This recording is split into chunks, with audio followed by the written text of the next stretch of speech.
Hello friends, के S R academy commerce institute के YouTube channel पर एक बार फिर से आपका हार्दिक स्वागतम। फ्रेंड्स, हम इनकम टैक्स रिटर्न फाइल करते हैं और रिटर्न फाइल करने पर हमारा जो टीडीएस होता है वो अगर हमारी इनकम टैक्स पेबल से ज़्यादा होता है तो सर उसका हमको रिफंड मिलता है। लेकिन सर अभी अभी क्या होता है कि सर इनकम टैक्स डिपार्टमेंट आपको एक मेल सेंड करता है और उस मेल के अंदर आपको ये पूछता है कि सर ये जो रिफंड आपने अप्लाई किया हुआ है ये करेक्ट है या नहीं, उसका आप रिस्पॉन्स कीजिए। तो इस तरह से आपको मेल आता है, उस मेल का आपको किस तरह से रिस्पॉन्स करना है ये आज हम इस वीडियो के अंदर देखने वाला है। सबसे पहले सर ये देखते हैं कि मेल में क्या लिखा हुआ है। It is seen that the claim of refund has been made in the income tax return for filing you 4/24/2023, यानी कि सर इस दिन को आपने रिटर्न फाइल किया हुआ। Your income tax return has been identified under risk management process of the income tax department। Sir ये उनके हिसाब से रिस्क है। The email communication regard was sent to your registered email address 5/9/2023। This reminder intended to alert the any possible incorrect claims and omission in the above mentioned returns of income। मतलब ये है कि sir income tax department आपको एक बार फिर से confirm करना चाहता है, यानी कि आपने जो भी डिडक्शंस आपने आपके इनकम टैक्स रिटर्न के अंदर लिए हुए हैं, क्योंकि होता क्या है कि जब हम इनकम टैक्स रिटर्न फाइल करते हैं तो क्लाइंट का टीडीएस ज़्यादा होता है, डिडक्ट हुआ होता है, तो क्लाइंट बोलता है सर मुझे तो 100% रिफंड चाहिए। लेकिन एक्चुअल में उनकी कोई भी ऐसे इन्वेस्टमेंट नहीं होते जिनका हम deduction section eighty C, ATD, ATU या एटीआई किसी में भी हम ले सकते हैं। तो फेक डिडक्शंस लेके भी वो रिफंड के लिए अप्लाई कर दिया जाता है कि आपने एक्चुअल में डिडक्शंस आपके नहीं, आपके पास में कोई डॉक्यूमेंट एविडेंस नहीं है उसके, लेकिन आपने फेक आईटी यानी कि डिडक्शंस लेके आपने उसका क्या किया सर, रिफंड के लिए अप्लाई कर दिया। तो ऐसे केसेस में इनकम टैक्स डिपार्टमेंट सर आपको फिर से एक बार और कंफर्म करता है, यही कंफर्म कर रहा है कि sir this is reminder to intended to alert you as any possible incorrect claim omission in the above mentioned returns of income.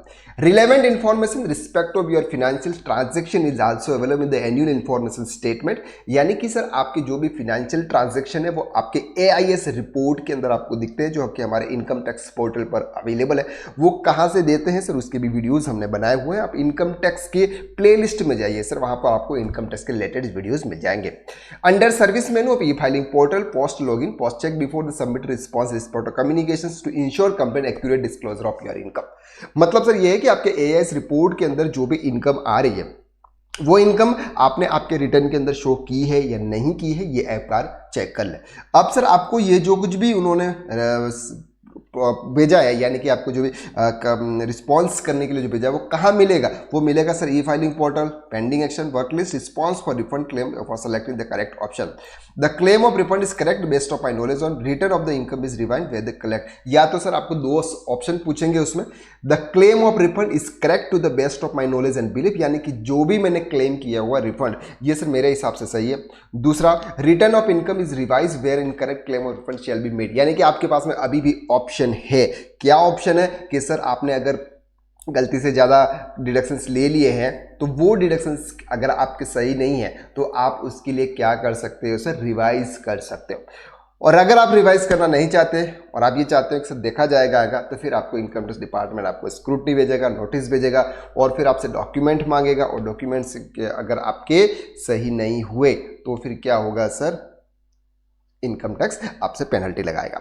अब इसको पोर्टल पर देखते हैं कि सर पोर्टल पर इसका किस तरह से रिस्पॉन्स हमको करना है। ये हमारा इनकम टैक्स पोर्टल है, यहाँ पर सर आप जाएंगे, ये सर आपका पेंडिंग एक्शंस में जाना, पेंडिंग एक्शंस में आपका वर्क लिस्ट है, वर्क लिस्ट में जैसे ही आप जाओगे यहाँ पर आपको ये दिख जाएगा sir acknowledgement number, object 23-24 assessment year और सबमिट रिस्पॉन्स फॉर बट अभी नहीं किया, तो आपको यहाँ पे क्या करना है सर, सबमिट रिस्पॉन्स करना।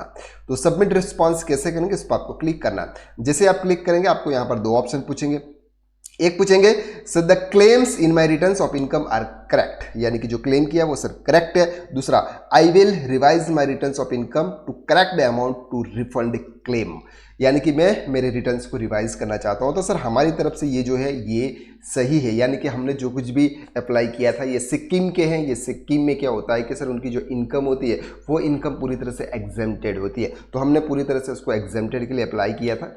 और इस तरह से उनका पूरा रिफंड है। तो यहाँ पर सर उनका रिफंड है 1,41,870 और हमें क्या करना है सर, यहाँ पे सबमिट रिस्पॉन्स करना है। ये आपका जो रिस्पॉन्स है सर ये आपका सबमिट हो चुका है। ओके, तो इस तरह से अगर आपका ऐसा कोई मेल आता है तो आपको इस तरह से उसका रिप्लाई करना। आई होप कि आपको इस वीडियो में जो भी बताया वो आपको सही तरह से क्लियर हो गया। अगर आप ऐसे ही और वीडियोस देखना चाहते हैं, समझना चाहते हैं, तो आप हमारे इस चैनल को सब्सक्राइब कर लीजिए। आज के लिए बस इतना, नेक्स्ट वीडियो में हम फिर मुलाकात करते हैं। तब तक के लिए हंसते रहिए, मुस्कुराते रहिए। जय श्री राम।